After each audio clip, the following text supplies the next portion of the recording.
Alrighty, and we are live. What is up, everybody? Welcome to this week's episode of Benny and Booth Podcast. Just getting everything set up and we'll be ready to go. Hope everyone's day's going well, week's going well, weekend going well. I do have a reason for this week's episode being later than usual. I will get to that. Not a no reason for it. There is an actual reason. If you saw on TikTok, then you know already, but I won't talk about it. I'm also going to be doing live play-by-play for Thursday Night Football because Thursday Night Football going on right now. So just a heads up on that. Let me just get everything fully set up. Share. So I'm going to share. I'm going to start with NFL because week 5 is currently going. Week 4 is currently going on. So it should be easier if I start with NFL.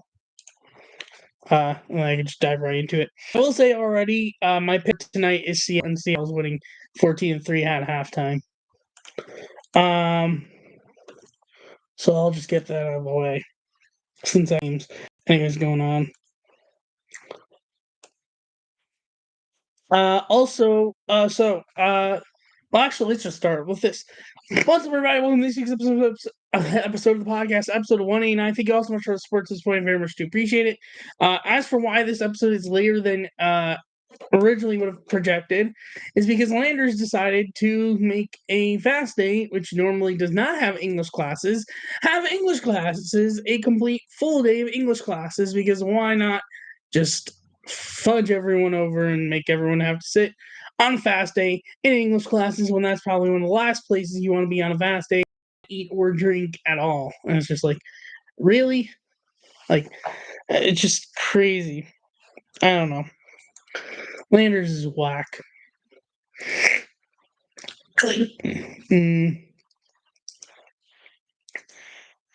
Also, next week, there will not be an episode next week. I'm going to be traveling Tuesday. Wednesday is Erev Yom Kippur, or basically Eve of Big Fast Day. And then it's basically right into Sabbath. So there will not be an episode next week. That's why I'm doing MLB playoff predictions tonight, even though not all the spots are set. A good amount of them are set.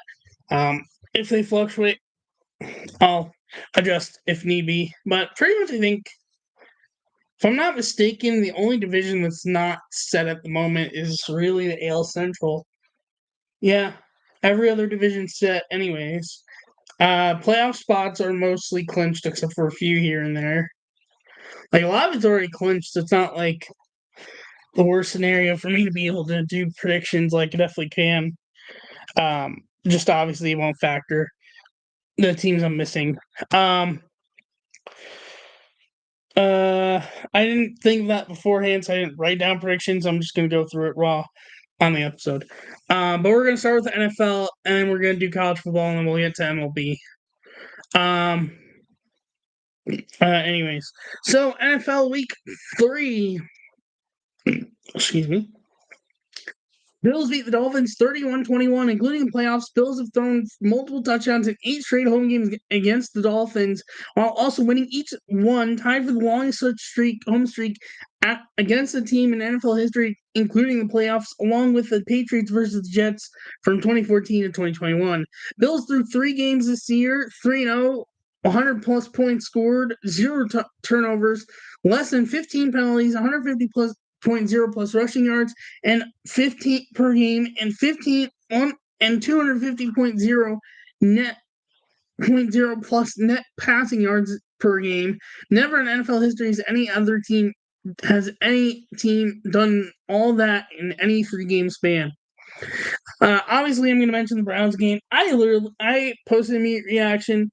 If you guys haven't seen it, both on TikTok and in YouTube Shorts, I was not expecting them to win that game. I was like completely shocked. Like, I was going in thinking like, okay, I'm gonna shut this game off in half. Packers will dominate. Browns will go 0-3, and it's like, boom. I don't think they're gonna beat Detroit. They're gonna get their butts kicked Sunday, but I was just like shocked that they won Sunday. I'm still processing it in a lot of ways. But in the end, just Packers buckled in the end, and it cost them dearly. So still starting Flacco though. That's a whole nother mess in its own. Why they're still starting Flacco? He's been struggling. Joe Flacco. Anyways, but yeah, Browns won this week. They will not be starting 0-6 to my shock. Vikings beat the Bengals 48-10. Vikings is the first team in NFL history with 2 plus touchdown passes, 2 plus rushing touchdowns, 2 plus defensive touchdowns, and 2 plus made field goals all before the fourth quarter in the one game. Pretty sure they had 2 pick sixes that game, or a pick six and a fumble touchdown, something like that. Either way, Seahawks beat the Saints 44-13. Troy Horton's 95-yard punt return touchdown in the first and 14-yard passing touchdown in the second makes him the third player in the Super Bowl era to have multiple touchdown catches and a return touchdown through 3 career games in the NFL games, joining 2009 in 1988 Tim Brown. By the way, the Seahawks-Cardinals game is back from halftime. I'm going to be doing live play-by-play on and off as I cover the podcast. Oh, I think the Cardinals are in their rivalry jerseys tonight. I can't share the broadcast because of copyright, or play the audio because of copyright. But I'll do live play-by-play here and there. And then also stat from that game, Jackson Smith-Njigba has at least 90 receiving yards, a 40-plus yard catch, and 4 first-down catches in all 3 games this season. The last NFL player to start a season reaching those marks in his first 3 games is Marvin Harrison of the Colts in 1999. Chiefs beat the Giants 22-9. Russell Wilson's first QB in NFL history throw for under 200 yards and no touchdowns in the first in one start, then throw for 450 plus yards in his next start, then throw for under 200 yards and 0 touchdowns again in his next start. And then Lions beat the Ravens 38-30, a big shocker that happened this week. But then again, Derrick Henry was back to his fumbling. Lions are the only team in the Super Bowl era to have a game with 7 plus sacks, 4 plus rushing touchdowns, 0 and no touchdown, 0 turnovers, 0 sacks allowed, including postseason. Lamar Jackson has had 10 plus straight games with multiple passing touchdowns and 10 plus yards rushing. That's the longest streak, regular season and postseason, by any player in NFL history. In a general note, 7 NFL games Sunday featured a game-winning score in the final 3 minutes in the fourth quarter. Browns-Packers game, Steelers-Patriots game, the Rams-Eagles game, Jets-Buccaneers game, Texans-Jaguars game, Chargers-Broncos game, and Raiders game. That's the most such games in a single day since 1978 merger. And that's it for the week 3 recap. Predictions record this week, I went 11-5 overall. I am 34-14 on the season. Predictions for week 4. As I said before, for tonight's game, I have the Seahawks over the Cardinals. It's 14-3 Seattle right now. So Seattle is driving in Arizona Cardinals territory. And then Sunday, we have the first NFL game in Dublin, Ireland, from Croke Park in Dublin, Ireland, 9:30 a.m. on NFL Network / NFL Plus, is the Vikings and the Steelers. I have the Vikings. Commanders and Falcons, 1 p.m. on CBS. I have the Commanders. Saints at Bills at 1 p.m. on CBS. I have the Bills. Browns at Lions, 1 p.m. on Fox. I have the Lions. Panthers at Patriots, 1 p.m. on Fox. I have the Patriots. Chargers at Giants, 1 p.m. on CBS. I have the Chargers, even though Jackson Start is starting. Eagles at Buccaneers, 1 p.m. on Fox. I have the Eagles. Titans at Texans, 1 p.m. on CBS. I have the Texans. Colts at Rams, 4 or 5 on Fox. I have the Rams. Jaguars at 49ers, 405 on Fox. I have the 49ers. Ravens at Chiefs, 425 on CBS. I have the Ravens. Bears at Raiders, 425 on CBS. I have the Raiders.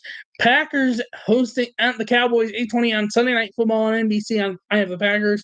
Monday, we have 2 games this week. Jets at Dolphins, 7:15 on ESPN. I have the Jets. And Bengals at Broncos at 8:15. I have the Broncos. Oh, yeah, standings update going into tonight's games. I almost skipped over that.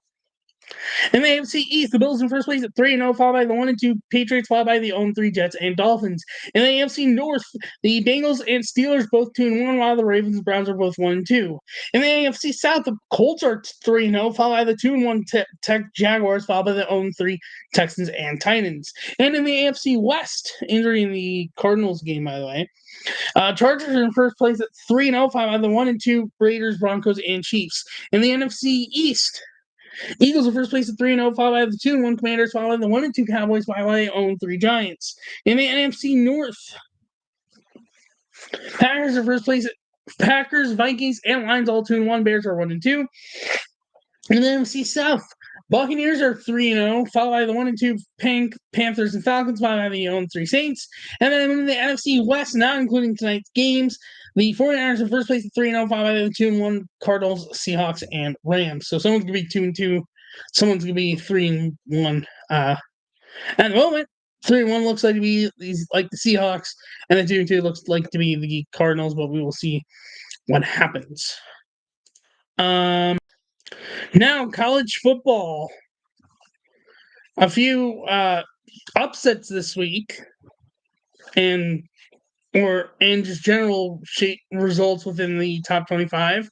Number 19, Indiana hammering Illinois at home, 63-10, and it majorly shook up the rankings. In fact, Illinois is still ranked as something in its home. And then number 22, Auburn losing to number 24, number 11, Oklahoma, 24-17. And then again, that was major controversy. And then Texas Tech beat number 17. Texas Tech beat number 16 Utah. Not much of an upset, but it is an upset. 34-10. That's it for Week 4 recap. Week 5 preview. The game ranked versus ranked matchups. Number 21, USC visiting number 23, Illinois, 12 p.m. on Fox. Number 4, LSU visiting number 13, Ole Miss, 3:30 on ABC. Number 6, Oregon facing number 3, Penn State. That's going to be a big matchup, 7:30 on NBC/Peacock. And then number 17, Bama visiting number 5, Georgia, 7:30 on ABC. That's college football preview. Also, Ohio State plays Washington this week, which that could be a potential interesting matchup. We're going to do the notes part of the recap, standings, and then tonight's games, and then I'm going to do playoff predictions because I think that's going to be the best order to do this. Seahawks have a 4th and 2, and they're going for the field goal with Jason Myers. Looking to make it 17-3. 44 yards. Snap good, holds good, kick is up on its way, and Jason Myers connects 17-3 Seahawks with 8:56 left in the third quarter in Arizona. Anyway, so notes for this week's recap. We have had more spots clinched, and we had some more big milestones achieved. So going back to September 17th, the Giants beat Diamondbacks 5-1 in 11 innings. Verlander, 7 innings, no earned runs. Marks the first time he's allowed 1 or 0 runs over 4 outing span. Only other to do so, 42 plus years old, since 1900 is 2005 Roger Clemens. Red Sox beat the A's 5-4 in 10 innings. Trevor Story's stolen base of second base in the 6th passes 2023 Trey Turner and 2009 Carl Crawford for second most consecutive stolen bases to start the season, now having 31 behind 1989 Vince Coleman's 44.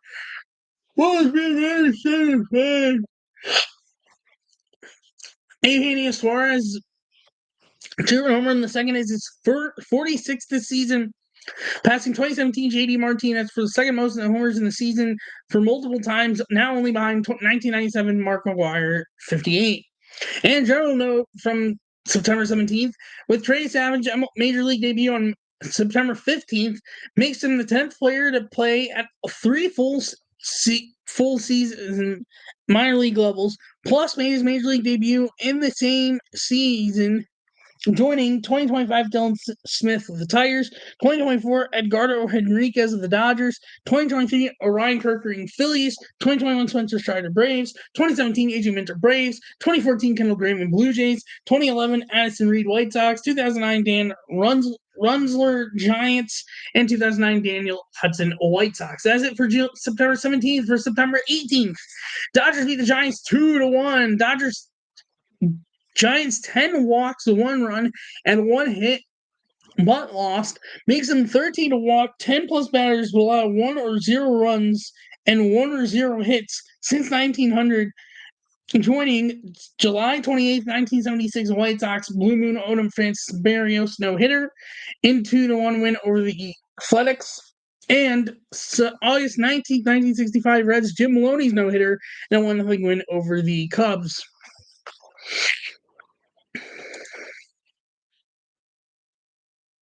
And 10.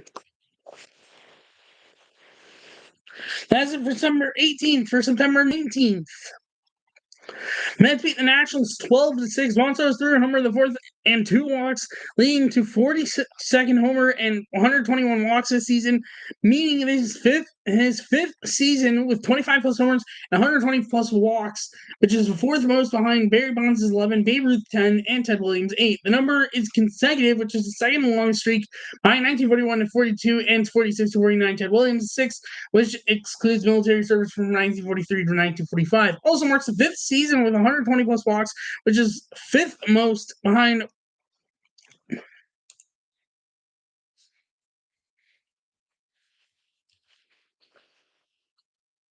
Bonds 11, Babe Ruth 10, and Ted Williams and Eddie Yost 8. Also marked 243 homers before turning 27, passing Mel Ott for 6th most, and now behind A-Rod's 273, Jimmy Fox 266, Eddie Matthews 253, Albert Pujols 250, and Mickey Mantle's 249. The Royals beat the Blue Jays 20-1. George Springer's leadoff homer in the 6th pitch of the game. At 36 years old, makes him the 2nd oldest player since 1901 with a leadoff homer on his birthday, behind July 13, 2019 Shin-Soo Choo of the Texas Rangers on his 37th birthday against the Astros, where George Springer was in the lineup. Royals' 20 runs scored is the largest win by 19 runs. The difference is the largest win by a team after allowing a leadoff homer passing. Hold on. April 19th, 1996, Texas Rangers leadoff homer by Brady Anderson for the Orioles, and August 21st, 1986, Boston Red Sox, Tony Bernazard of Cleveland hitting a leadoff home runs 19. Dodgers beat the Giants, also tied actually. Not ahead. Dodgers beat the Giants 6-3. Dodgers clinch playoff spot, marking 13 straight postseason appearances for the Dodgers since 2013, which is tied for 2nd most all time behind 1991 to 2005 Braves of 14, tied with 1995 to 2007 New York Yankees, and ahead of 2017 and 2024 Giant Astros 8, which they have not clinched the playoff spot, and it's not guaranteed they even make the playoffs, so they might not even go. And 2018 to 2024 Atlanta Braves 7, which that is definitely not going up, and that streak ends. Also, for the rivalry, means they're the 1,287th win versus the Giants all time, 19 ties. It's the first time both have had the same win total in head-to-head record since August 10th, 1896. The Dodgers win the next game to take one up, and then ended up tied by the end of the weekend. Holy. That's it for September 19th for September 20th. The Nationals beat the Mets 5-3 in 11 innings. One solo stolen base in second base in the ninth. Marks 42 homers, 35 stolen bases, and 121 walks this season, making him the second player with 40 plus homers, 35 plus stolen bases, and 100 plus walks this season in MLB history, joining 1996 to 1997 Barry Bonds. Dalen Lee's two-run inside the park homer in the 11th in 14.8 seconds is the fastest home time under the Statcast era in 2015. Also marks 7 plus triples and 4 plus homers in a calendar month, making him the fourth player to do so since 1940.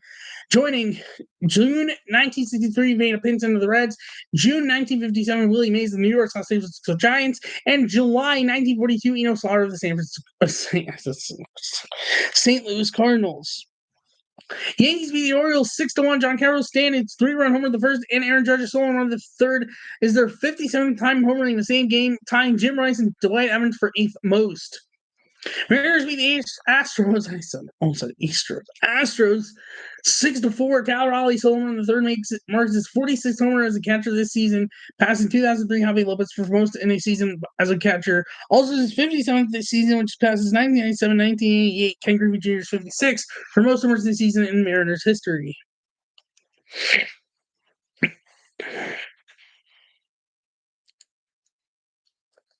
Sorry about that.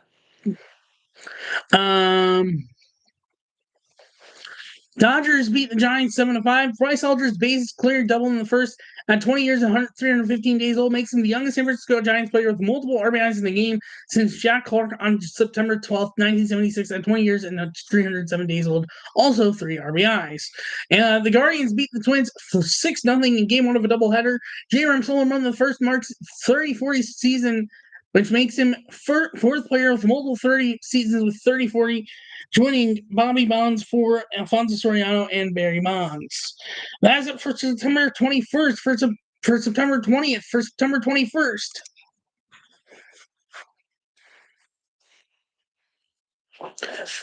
Giants beat the Dodgers 3-1. Emmett Sheehan's 10 strikeouts, 0 walks, and 1 hit makes him the 7th time and 6th Dodgers starter with 10 plus strikeouts, 0 walks, and 1 or 0 hits since 1900, joining April 12th, 2022 at the Twins 7-2 win, and June 18, 2014 no-hitter versus the Rockies 8-0 win. Clayton Kershaw. August 23rd, 2017, Rachel against the Pirates 1-0 loss in 10 innings. July 20th, 1970, Bill Sears no-hitter versus the Phillies 5-0 win. September 9th, 1965, Sandy Koufax perfect game against the Cubs 1-0 win. And September 5th, 1908, Knapp Rockers no-hitter against the Braves in game 1 of a doubleheader 6-0 win. Diamondbacks beat Phillies 9-2. Corbin Carroll's 3-run homer in the second and stolen bases of second base in the sixth. Marks 31 homers and 30 stolen bases and 17 triples this season, making him the third player to achieve 30-30-15 in the season, joining 2007 Jimmy Rollins and 1957 Willie Mays. That's it for September 21st. Nothing for September 22nd and for September 23rd. Ooh. Almost done. 2 more days left. Or 3 more days left. Mets beat the Cubs 9-7. Wanto's walk in the 5th marks 893 career walks before turning 27, which passes Mickey Mantle for most before turning 28. And the Diamondbacks beat the Dodgers 5 before Shohei Ohtani's 100-game start and 278 homers in his career, makes him the second player in MLB history with 100 plus pitching strikeouts and 55 plus homers. Pitching starts and 55 plus homers in MLB history, drawing Babe Ruth. Also, his 202 career opponent batting average is the 5th lowest opponent batting average the first 100 career starts and pitcher starts since 1900. Behind Herb Scores 194, Nolan Ryan 195, Freddie Peralta 197, and Ed Royalbach 201. That's it for September 23rd. For September 24th, Guardians beat the Tigers 5-1, which gives them first place in the AL West entering tonight's games. See. Which, Cubs actually made a comeback. The Tigers actually tied it Oddly enough, they won tonight, so they tied that going into the weekend. Cubs ain't a bit of a comeback on the Mets. Okay. Oh yeah, by the way, Cubs clinched playoff spot for the first time since COVID season. That might have actually been last week's episode. I think about whatever. But either way, they were as many as 15 and a half games back in early July. That's the largest deficit to overcome to tie or take the division lead in the division standings era from 1969 to present day, or league 1900 to 1968, passing 1914 Boston/Atlanta Braves 15 games, passing New York San Francisco Giants in the National League, 1978 New York Yankees 14, passing the Red Sox for the AL East, and 1928 Philadelphia Athletics/Oakland Athletics passed but lost the AL to the New York Yankees. 2012 Oakland Athletics, who passed the Texas Rangers for the AL West. 1995 Seattle Mariners passed the LA Angels for the AL West. 1993 Boston Red Sox, who passed the Blue Jays, Yankees, and Orioles, have fished behind all three of them in the AL East. And 1951 New York San Francisco Giants, 13 games back, passing the Dodgers for the NL, but ended up losing that World Series.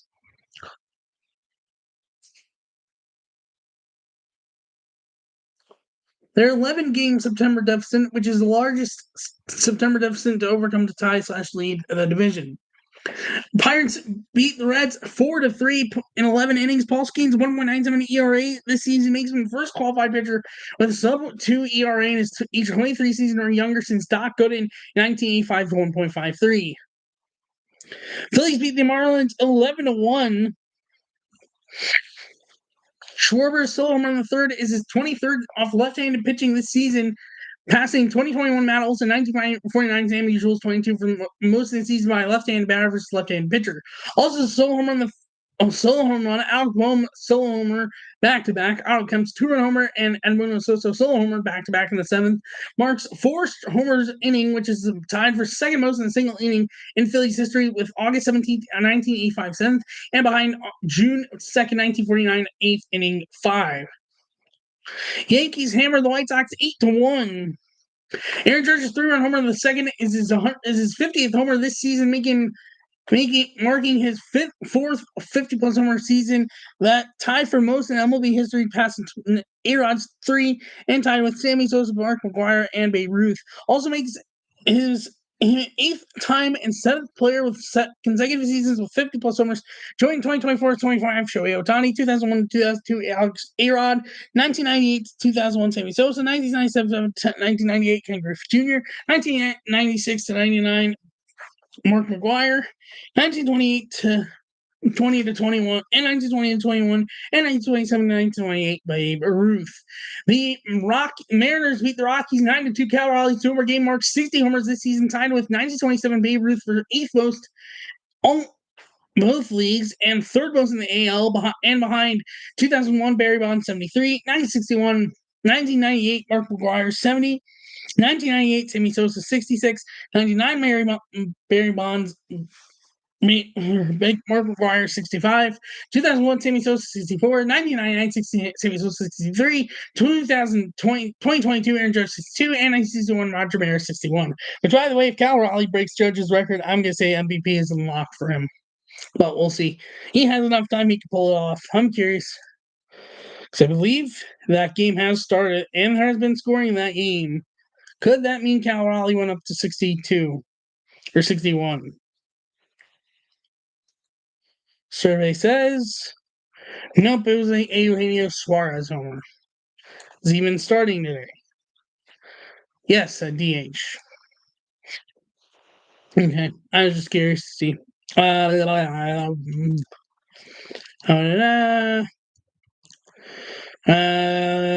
Also marks 11th multi-homer game this season, tied for the MLB single-season record of 2022 Aaron Judge, 1998 Sammy Sosa, and 1993 Aiden Greenberg.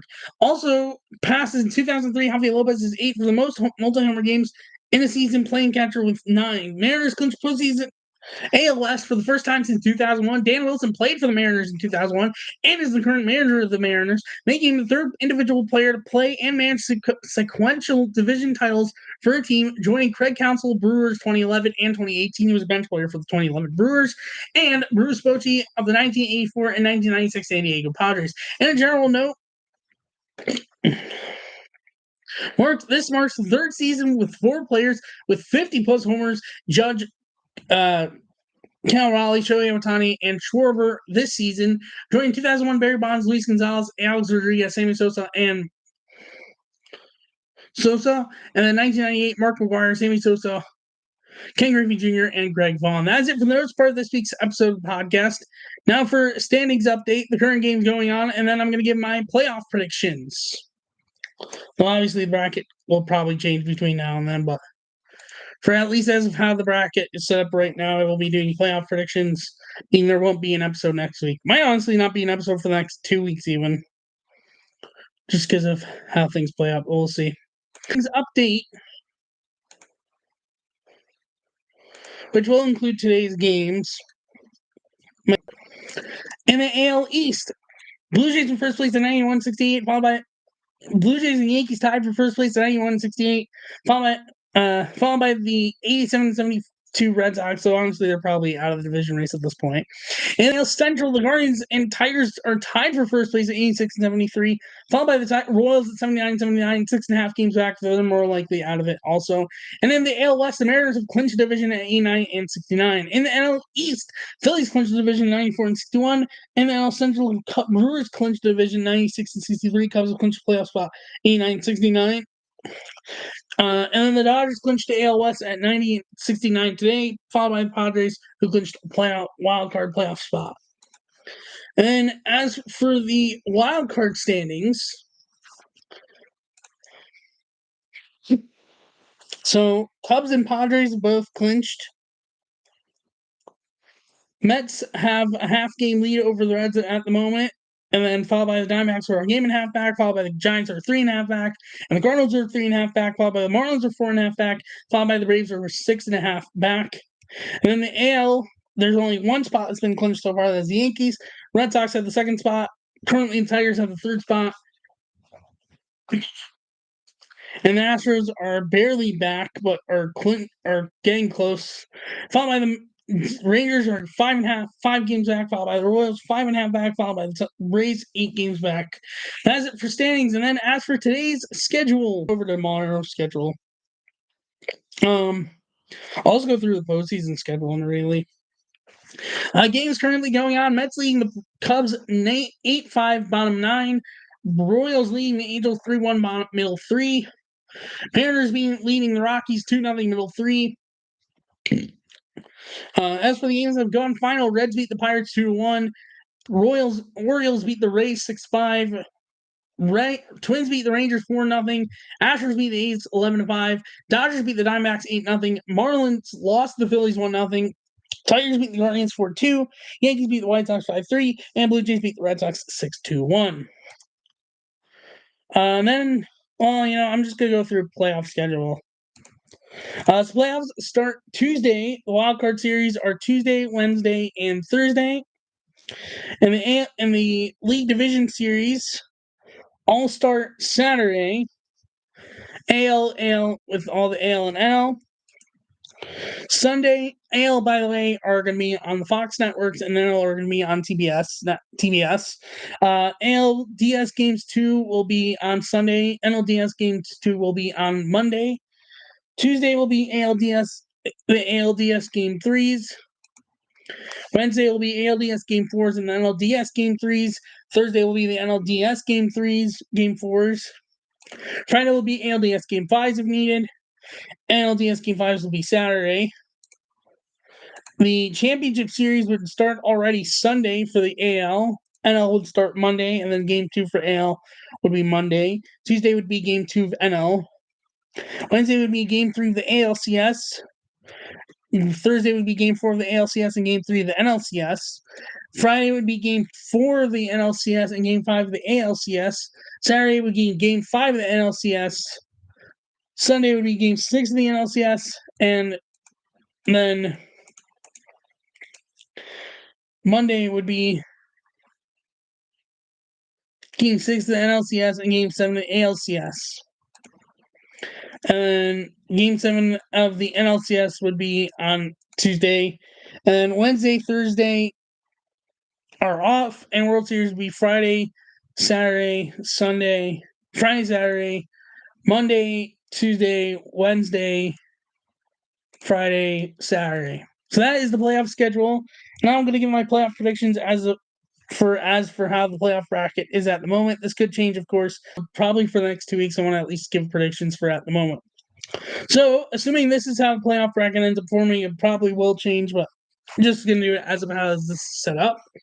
So, Cubs and Padres. Look, as much as the Cubs are hosting this wildcard series, and I just think they've been falling apart too much lately. I think it will be San Diego as much as I would love. My one hope is at least they don't get swept. If they don't get swept by San Diego, I'm happy. Because the last time they were in the wild card series, 2020, they got swept. I'll just leave it at that. Mets Dodgers. As much as I would love to say the Mets, I just don't think they're going to be able to stand up to the Dodgers. So I think it's be Dodgers there. So that would mean Padres Brewers, Dodgers Phillies. For Padres Brewers have been pretty red hot all in the later ends of the season. Whereas San Diego's been pretty good all season, and their big part is their bullpen.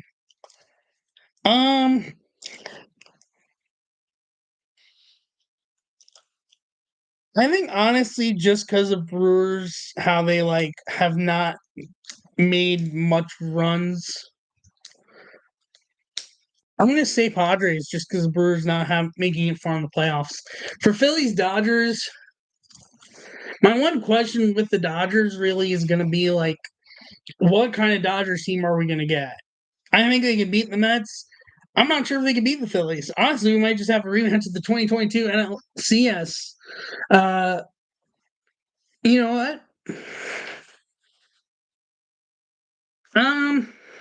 But well, either be rematch 2022 NLCS or it could be division rivalry in the NLCS. And then again, Phillies also has a lot of trouble with pitching.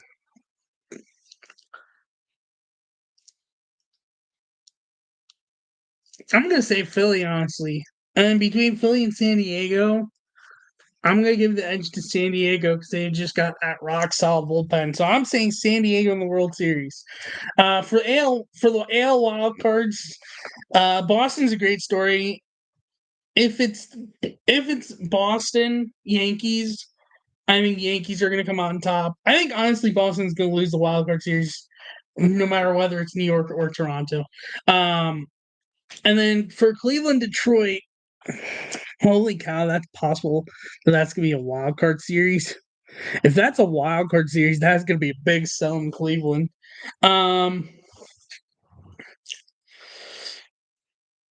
Honestly, I think Cleveland, given they're the hotter team right now at this moment, and that could change between now and when the playoffs actually start. But based on the current moment and based on Thursday night, I'm gonna say I would pick Cleveland there. So that would set up Yankees Toronto in this format, or basically Yankees Toronto, no matter what, and then Seattle Cleveland. Seattle Cleveland, I think Mariners will win. Blue Jays Yankees. Am I picking Toronto?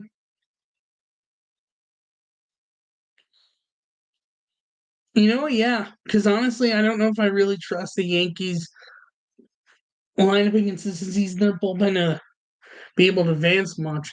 So I'm saying Toronto, Seattle, NLCS, ALCS, and then ALCS. You know what? I'm going Seattle, San Diego, and World Series. Two teams have never made the World Series. And then who would I trust more between San Diego? I'm going to say San Diego over Seattle in the World Series. We'll see how these takes live up once we get to the end of the season. But that's my predictions. Obviously, the format could change between now and then. I could really mix up my predictions. But that is my predictions. Thank you so much for watching. If you're new to YouTube, leave a like and subscribe on the video. You're most notified when I go live and I post a new video. If you're new to audio, follow the podcast, new review, notification to notify when I put ghosts on there. Thank you so much for watching and listening. I'll see you next week in the next episode, whenever it's going to be. Not sure when it will be. It's probably going to be a while before the next episode. Episode 190. Bye-bye.